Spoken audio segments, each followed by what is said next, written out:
Dugaan korupsi pengadaan sapi melalui aspirasi atau pokok-pokok pikiran anggota Dewan APBD 2020 di Kabupaten Kuningan mendapat keterangan langsung dari Ketua DPRD Kuningan, yakni Nuzul Rahdi. Mengawali perbincangan, Ketua DPRD Kuningan yang akrab disapa Zul ini menyampaikan klarifikasi dari beredarnya pemberitaan tersebut. Alasan itu dilakukan untuk menghindari penilaian atau tidak menjadi bola liar.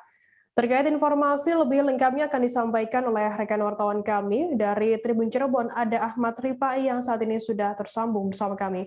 Halo Ripai, selamat sore. Sore rekan Firda. Ripai, bisa Anda jelaskan adanya anggota Dewan yang terlibat dugaan korupsi sapi ini, bagaimana sejauh ini kasusnya? Baik, dapat saya sampaikan sebelum terjadinya klarifikasi dari Ketua DPRD Kabupaten Kuningan, yakni Nujur Rahdi tadi, sebelumnya ada pemberitaan tentang dugaan korupsi yang dilakukan oleh anggota Dewan dari kegiatan aspirasi anggota Dewan atau pokok-pokok pikiran, di mana pelaporan ini dilakukan oleh sejumlah LSM dan Ormas yang ada di Kabupaten Kuningan tentang permasalahan dugaan korupsi pengadaan sapi melalui aspirasi tersebut. Demikian, Firda. Lantas, bagaimana untuk aspirasi atau pokok pikiran hingga menjadi hak anggota Dewan ini?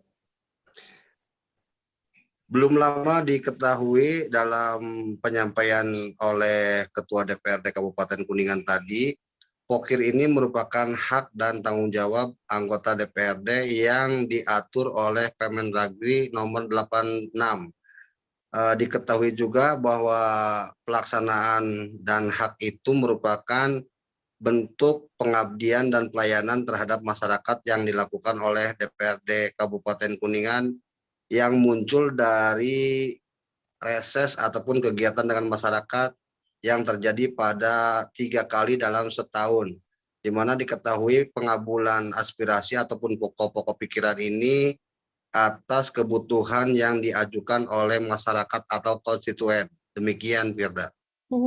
Lantas bagaimana sikap dari lembaga sendiri dengan pemberitaan yang beredar ini?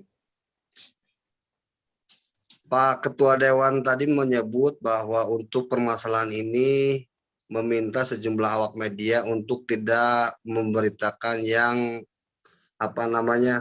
tidak sesuai dan melakukan klarifikasi tadi untuk melakukan pencegahan terhadap bola liar ataupun informasi-informasi yang berkembang sehingga menjadi penilaian dianggap kurang baik terhadap lembaga DPRD Kuningan. Kemudian daripada beredarnya pemberitaan ataupun informasi dugaan korupsi sapi ini, Ketua DPRD Kabupaten juga meminta penegak hukum untuk melakukan tracking atau penyusuran terhadap dugaan kasus korupsi sapi yang dilakukan oleh sejumlah oknum anggota DPRD Kabupaten Kuningan. Hal itu dilakukan sebagai edukasi terhadap masyarakat agar tidak terjadinya salah paham atau penilaian-penilaian berbagai kepada lembaga DPRD Kabupaten Kuningan. Demikian, Firda.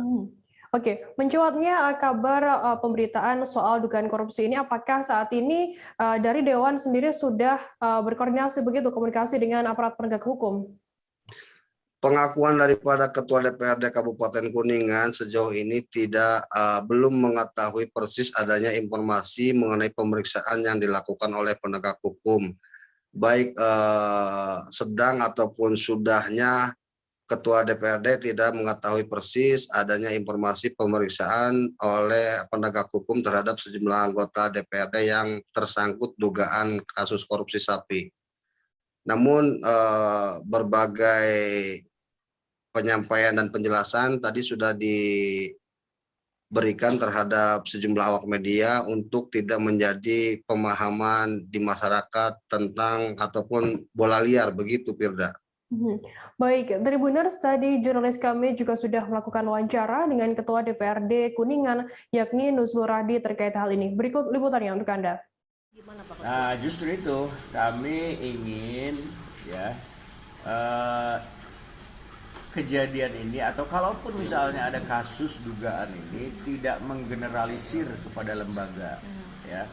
Jadi kalau misalnya ini sudah disinyalir ada dugaan penyalahgunaan, ya saya minta kepada penegak hukum supaya melakukan tracking yang tepat dan cermat, supaya tidak menjadi bola liar, ya, supaya tidak menjadi bola liar. Karena kan seperti tadi disampaikan oleh Ketua Komisi bahwa pengalokasian pokir ini kan bukan 1-2 orang aja, banyak, ya.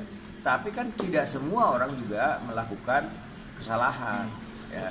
Sehingga ya harusnya dilakukan tracking yang tepat siapa yang melakukan dugaan itu. Jika orang yang betul-betul mengalokasikan kepada kelompok yang benar, prosedur yang benar, itu sekarang di pemberitaan media ini kan menjadi seperti orang yang benar adanya. Iya.